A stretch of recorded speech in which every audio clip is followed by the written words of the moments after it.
A água potável está se tornando cada vez mais escassa, está ficando mais quente e os períodos de seca estão se tornando mais frequentes e longos. Quando o nível do mar sobe, rios e lagos se tornam muito salgados.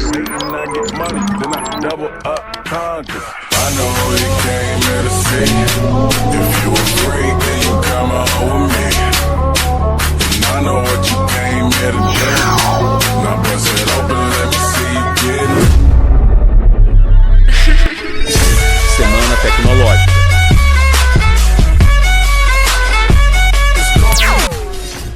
Sejam todos bem-vindos a mais uma Semana Tecnológica. Água, um importante líquido à vida terrestre. Hoje, Álvaro Caetano, Gabriele Cartacho, Matheus Magalhães e Paulo Simão apresentará para você o que a água representa no nosso cotidiano, a poluição da água em nosso cotidiano, as soluções e o que a Sabesp e o governo estadual faz em relação à proteção da água.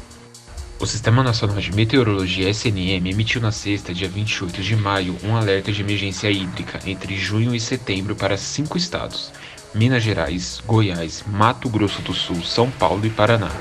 A falta de chuvas é considerada crítica nas regiões da bacia do Rio Paraná, que concentra importantes usinas hidrelétricas como Jupiá, Ilha Solteira, Porto Primavera e Itaipu.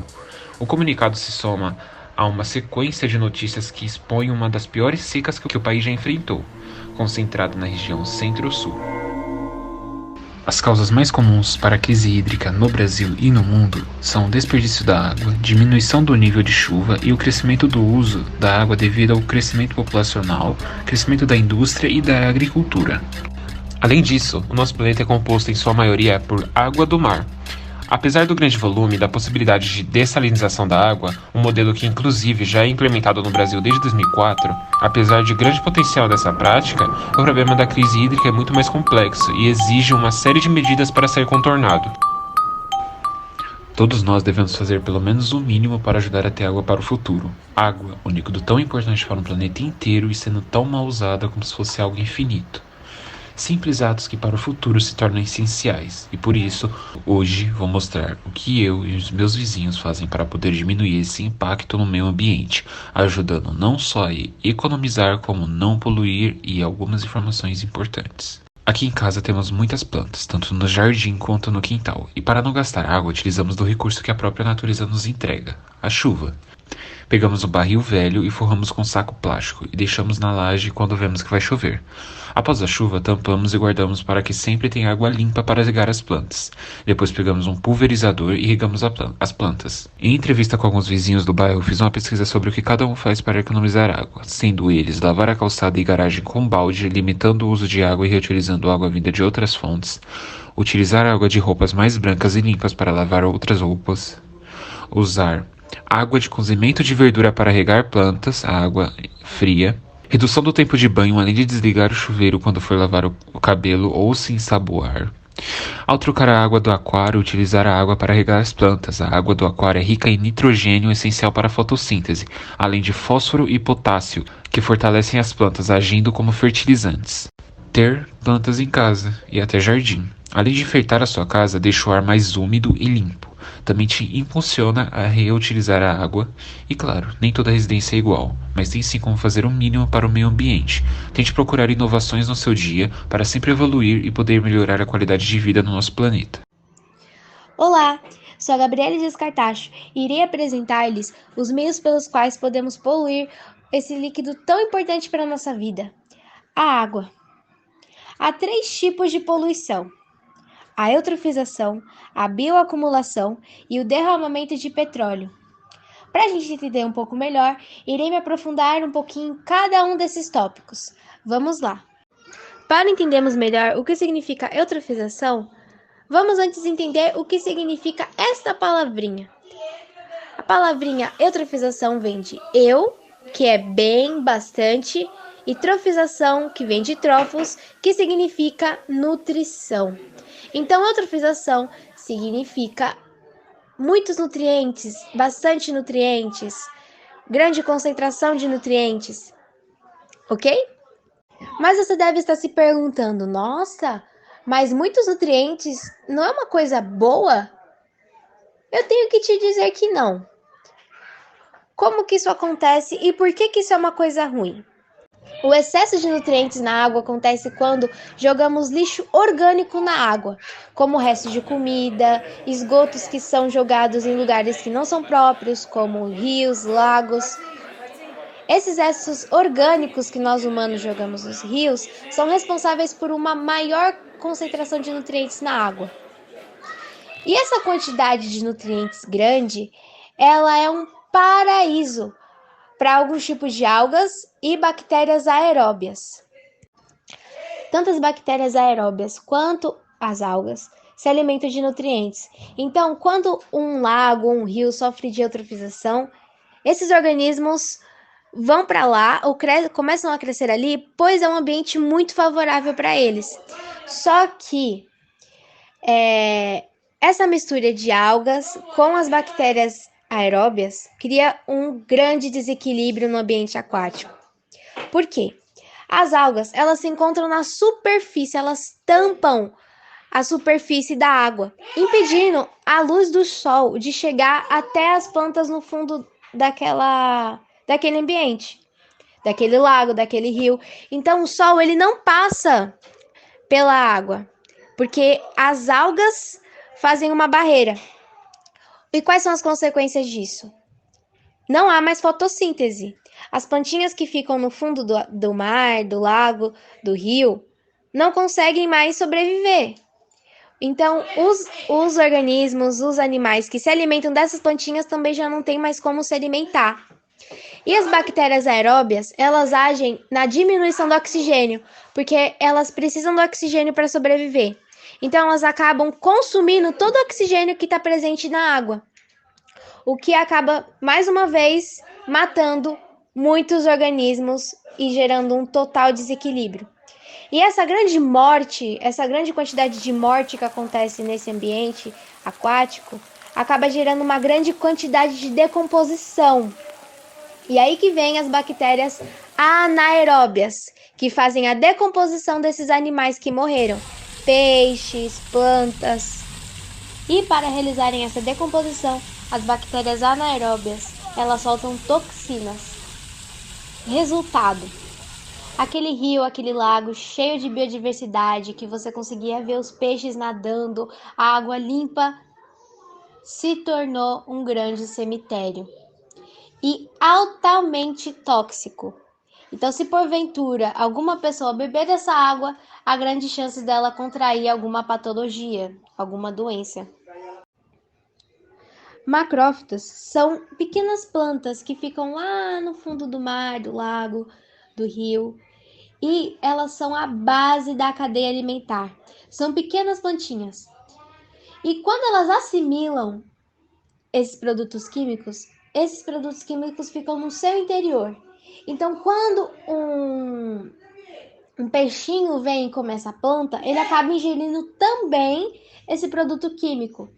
E ele vai ficando cada vez mais concentrado conforme a cadeia alimentar vai se seguindo.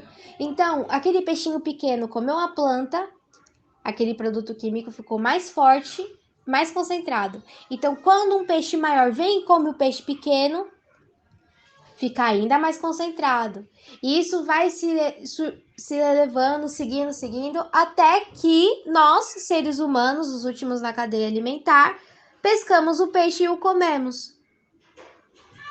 E ao ingerirmos esse peixe, estamos ingerindo também aquele produto tóxico, que faz um mal terrível para o nosso corpo. Pode nos dar muitos problemas. Pode atacar o nosso fígado, nos dar câncer, esterilidade, problemas na pele, tantas outras coisas, porque ingerimos em sua maior concentração. O terceiro tipo de poluição é o derramamento de petróleo. O nome é autoexplicativo. Acontece quando há o descarte errado de petróleo na água. E as consequências disso são muito parecidas com as das algas que eu mencionei lá na eutrofização. O petróleo é pouco parecido em algumas coisas, como ele fica na superfície da água também, e ele também impede a entrada da luz solar, o que dificulta também a fotossíntese embaixo d'água. Só que o petróleo, ele é ainda pior, por quê?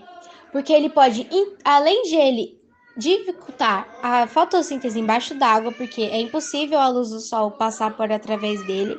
Ele pode entupir as brânquias dos peixes, causando asfixia e matando também os organismos que vivem embaixo d'água.